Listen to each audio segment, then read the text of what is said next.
মসজিদুল আকসা কোথায় অবস্থিত? জেরুজালেমে। ইসলামের প্রথম যুদ্ধ কোনটি? বদরের যুদ্ধ। কোন নবীর কাছে মুজিজার লাঠি ছিল? হজরত মুসা আলাইহি ওয়াসাল্লামের কাছে। কোন নবীর কাছে জান্নাতি লাঠি ছিল? হজরত আদম আলাইহি ওয়াসাল্লামের কাছে। কুরআন নাজিলের পাহাড়ের নাম কি? মক্কায় কাবা শরীফের কাছেই জবালে নূর বা হেরা পর্বত। কবরে কোন ভাষায় প্রশ্ন জিজ্ঞেস করা হবে?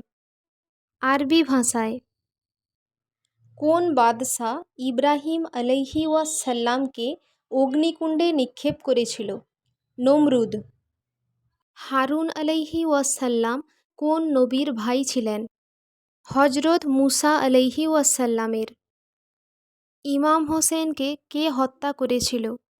সিমার। আমাদের প্রিয় নবী দুনিয়াতে কত বছর জীবিত ছিলেন? প্রায় 63 বছর। হজরত নূহ আলাইহি ওয়াসাল্লাম কত বছর বেঁচে ছিলেন? প্রায় 950 বছর। কোন নবীর আমল থেকে কোরবানি প্রথা চালু হয়? হজরত ইব্রাহিম আলাইহি ওয়াসাল্লামের আমল থেকে। মুহাম্মদ সাল্লাল্লাহু আলাইহি ওয়াসাল্লাম কোন বাহনে করে মিরাজ গমন করেছিলেন? বুররাকে করে। কোন সাহাবীর নাম আল কোরআনে উল্লেখ আছে? হজরত যায়েদ রাদিয়াল্লাহু তাআলা আনহু। ইসলামের সর্বপ্রথম মসজিদ কোথায় নির্মিত হয়?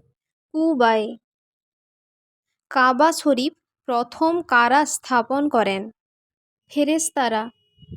সাপ্তাহিক ঈদের দিন বলা হয় কোন দিনটিকে? জুম্মার দিনকে সাপ্তাহিক ঈদের দিন বলা হয়। কত বছর ধরে কুরআন নাজিল হয়? 23 বছর ধরে।